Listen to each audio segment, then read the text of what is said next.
The movie begins. An unseen narrator tells of an underground kingdom that was devoid of lies and pain.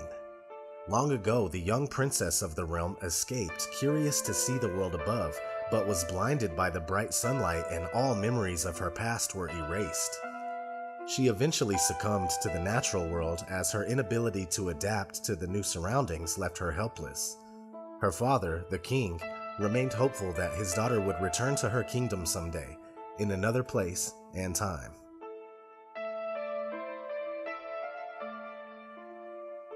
Spain, 1944. The Spanish Civil War has been over for 5 years, but small groups of guerrilla rebels continue to fight the new fascist dictatorship led by Francisco Franco. 10-year-old Ofelia, a quiet lover of books and fairy tales, is traveling with her mother Carmen to a rural village of Navarra where Carmen's new husband, Captain Vidal, an officer of Franco's army, is stationed with his men at an old mill. Carmen is heavily pregnant with Vidal's child. Ofelia's father, a tailor, had died during the war.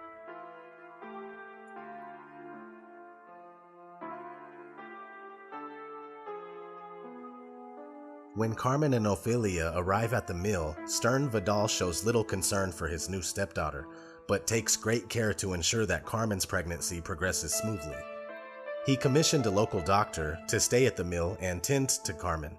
Ofelia wanders off to the nearby woods where she discovers a strange stone structure. She is found by Vidal's housekeeper, Mercedes, who explains that the structure is an ancient labyrinth that Ofelia should not enter lest she get lost. Mercedes gently ushers Ofelia back to the house.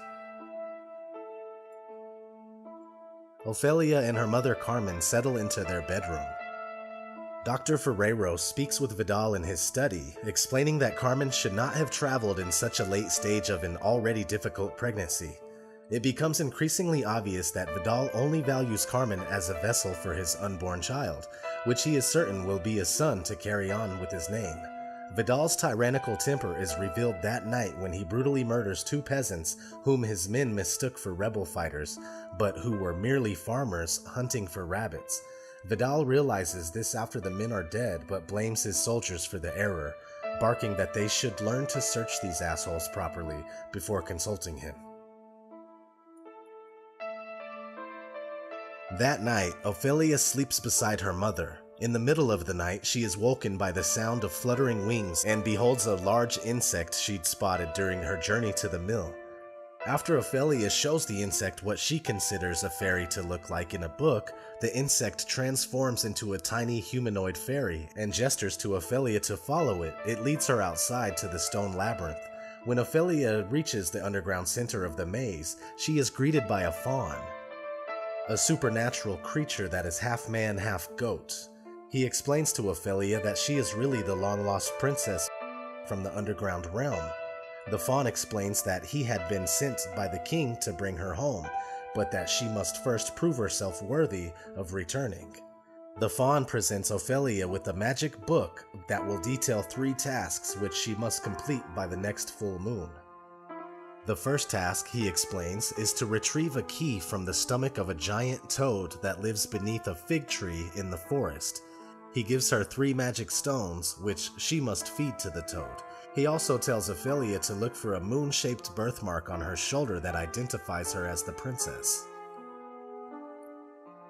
Meanwhile, Mercedes, the housekeeper, and Dr. Ferrero are risking their lives by secretly aiding the group of rebels hiding in the woods, one of whom is Mercedes' brother, Pedro. Since Vidal has decided to starve out the rebels by keeping all available food and medicine locked up in the mill's storeroom, Mercedes and Ferrero must smuggle the goods silently in the dead of night. Both are all too aware of the sadistic violence Vidal inflicts upon those who disobey him.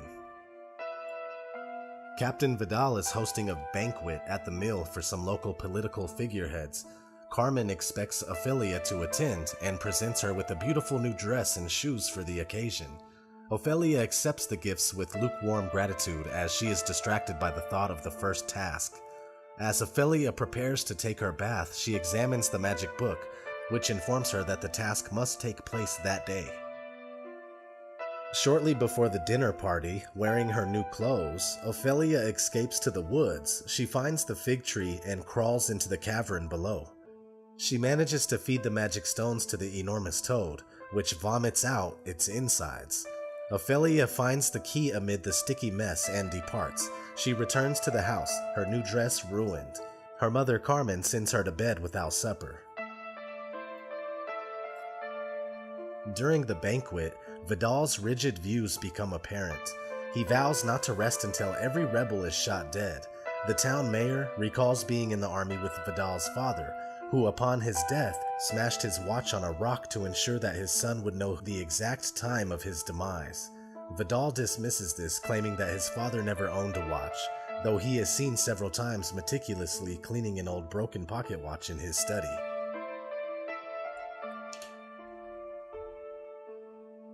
Despite her punishment from her mother, Ophelia is pleased with her success at completing the first task. Checking on the magic book again while taking a bath, blood-red ink begins to spread all over the page in the shape of a womb. A thud is heard from the bedroom, and Ophelia finds her mother collapsed on the floor, hemorrhaging from her uterus and begging for help. Dr. Ferrero stabilizes Carmen with a powerful sedative and informs Vidal that the outlook for his wife is grim. She must remain on strict bed rest. Vidal orders the doctor to save his son, even at the expense of his wife's life. Ophelia is sent to a separate bedroom and is comforted by Mercedes, who has become Ophelia's friend and protector as her mother Carmen grows weaker and weaker. Vidal and his men continue to hunt for rebels in the forest. While examining a recently abandoned campsite, Vidal finds a small glass vial of antibiotics, which he eyes very suspiciously before pocketing. During the night, the faun appears in Ophelia's bedroom and asks her why she has not begun the second task yet. Ophelia explains that her mother is not well. The faun gives her the mandrake root, explaining that when placed under her mother's bed in a bowl of milk and fed with drops of blood, it will improve her health. Ophelia obeys, feeding the humanoid mandrake under her mother's bed with her blood from her finger. Carmen's condition quickly improves, and Ophelia is now free to begin her next task. That night, Ophelia is again visited in her room by the faun, who gives her instructions for her second task, which involves invading the lair of a feared monster and retrieving a golden dagger. Above all things, Ophelia is warned explicitly to not eat anything from the enormous feast that she will find laid out on the table within the lair. The faun gives Ophelia a piece of magic chalk, an hourglass, and the aid of 3 fairies. She is to use the chalk to draw a magic door leading to the monster's lair, flip the hourglass, and return with the dagger before the last grain of sand falls. After using the chalk to forge the otherworldly door through her bedroom wall, Ophelia follows the hallway to a large room where a magnificent feast is set out on a large table. At the head of the table sits a child-eating creature known as the Pale Man, completely motionless, with 2 eyeballs set out on a plate in front of him. Ophelia finds that the creature is immobile and doesn't respond to her presence. On the walls, she sees hideous paintings of the Pale Man devouring children, and a large pile of children's shoes in the corner of the room. On the far wall are 3 cabinet doors, one of which she unlocks with the key she retrieved from the toad, and removes the desired dagger from within. As she begins to leave, she pauses beside the table and stares at the platter of grapes. Enchanted by the food and very hungry, she ignores the previous warnings of the faun and the present warnings of the fairies. Ophelia picks up a grape from the bunch and eats it. The fairies frantically try to alert her as the Pale Man jolts awake, inserting the eyeballs into the sockets of his palms. Not seeing this, Ophelia eats another grape before she turns to see the Pale Man approaching her. The fairies try to distract the creature, but he grabs 2 of them and eats them. Horrified, Ophelia runs with the last fairy. The Pale Man chases Ophelia down the hallway. In horror, she notices the chalked doorway closing as the hourglass runs out. However, Ophelia manages to draw another doorway in the ceiling and barely escapes back to her room. Mercedes and Ferrero make another dangerous visit to the rebels in the woods, bringing them supplies from the storeroom. One of the rebels, Francis, is suffering a form of infection in his leg from a bullet wound. Dr. Ferrero determines the leg must be amputated before gangrene spreads beyond it, and takes on the very unpleasant task in the rebel hideout. The faun revisits Ophelia in her room and she gives him the dagger, but admits that something went wrong during the second task. The remaining fairy guide angrily whispers in the faun's ear, explaining Ophelia's disobedience. He admonishes her for her recklessness, and he tells her that, with the full moon only 3 days away, she may never prove herself worthy of returning to the kingdom. He then vanishes, leaving Ophelia alone in her misery. The next day, loud crashing sounds are heard through the woods. Vidal assembles his men and they rush into the woods to confront what they assume to be attacking rebels, but discover a derailed train instead, an apparent decoy move, and no rebels in sight. Vidal returns to the mill to find that the storeroom is missing a large amount of supplies. He also sees that the lock is not broken or tampered with. This leads him to suspect Mercedes, since she carries the only key to the storeroom. He questions her, but she assures him that she had nothing to do with it. Vidal and his men have a direct shootout with the rebels one rainy day in the forest. They callously shoot all the seriously wounded men they find, but when they discover a rebel sustaining only a leg wound, they haul him to the storeroom for interrogation. Mercedes soon learns that the rebel has been captured for torture and rushes to the storeroom in fear that it is her brother Pedro. Mercedes catches a glimpse of the man's desperate face before the door swings shut, and sees that the unfortunate prisoner is not Pedro, but an associate nicknamed Tarta. Vidal casually shows Tarta the array of tools that he will be using to extract information about the rebels. Noticing that Tarta speaks with a heavy stutter, Vidal taunts him with the proposition. If Tarta can count to 3 without stuttering, he will be set free. Vidal addresses his second-in-command, who confirms Vidal's power to release him. Tarta attempts Vidal's challenge, but fails, and Vidal begins the torture. Dr. Ferrero is later summoned to the storeroom by Vidal, who wants him to strengthen Tarta for another round of interrogation. Ferrero is horrified to see Tarta reduced to a broken, bloody pulp who is begging for death. Ferrero gently euthanizes the poor man, angering Vidal, who fatally shoots Ferrero as he departs the storeroom. Vidal had also discovered vials of antibiotics in the doctor's case that were identical to the ones found at the rebels' campsite, confirming Ferrero's involvement in aiding the rebels. Later, Ophelia checks on the mandrake beneath her mother's bed. She is interrupted violently by Vidal, who discovers the mandrake root with disgust. Carmen wakes and Vidal shoves the milk-soaked mandrake into her hand, chastising her for letting Ophelia read fairy tales. Carmen insists on speaking to Ophelia alone, and Vidal leaves them. Though Carmen and Ophelia had a close relationship, Carmen's sad and dismal view of the world made a sharp contrast with her daughter's optimistic innocence.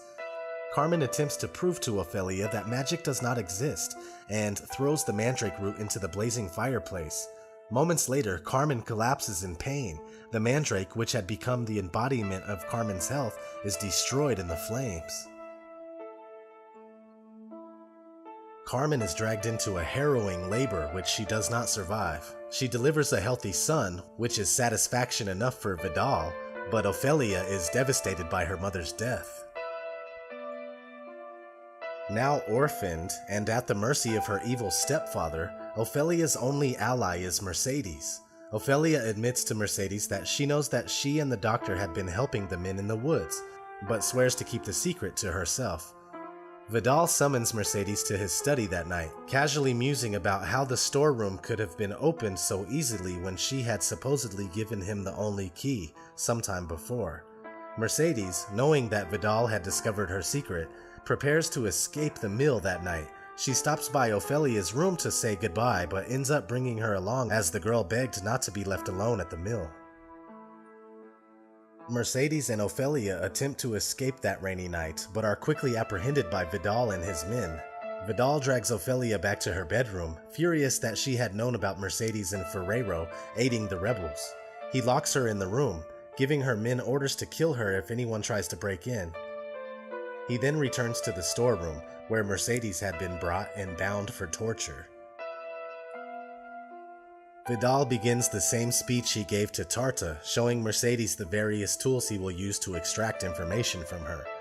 While his back is turned, Mercedes cuts through her binds with a small paring knife that's usually kept hidden in her apron, and she attacks Vidal, plunging the blade into his back and then shoving it into his mouth. She furiously warns him not to harm Ophelia, and then slashes the knife through the side of his cheek before fleeing into the forest. Vidal, not quite incapacitated, orders his men to bring her back at once. Mercedes arrives at a clearing in the forest before several of Vidal's men catch up to her on horseback. Vidal's second in command tauntingly approaches her, but a barrage of shots ring out from the surrounding trees, shooting all the men off of their horses.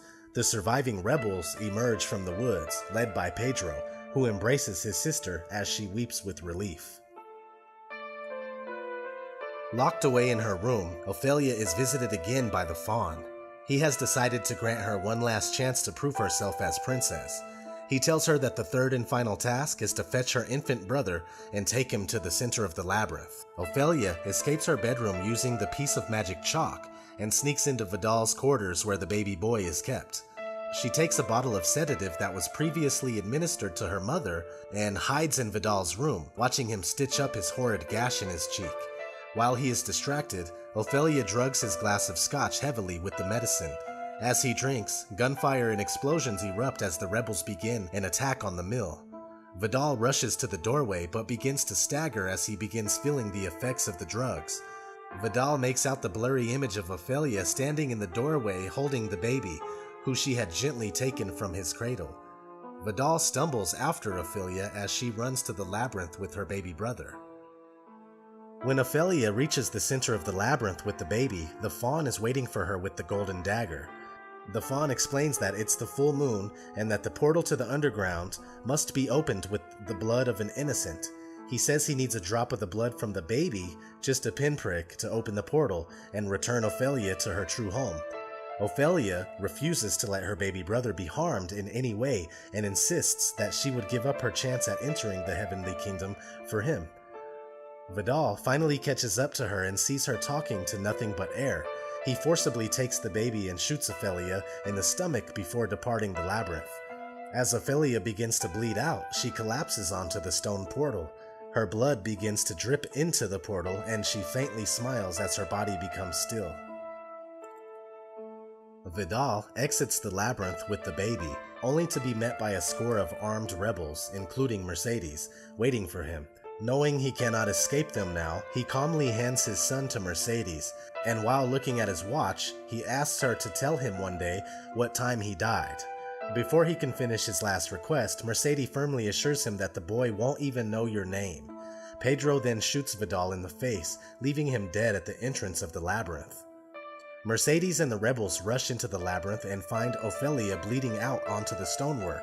Mercedes weeps uncontrollably as Ophelia draws her last breath. As Ophelia leaves the mortal world, she is transported to a grand hall and sees both her parents alive again, sitting atop tall thrones.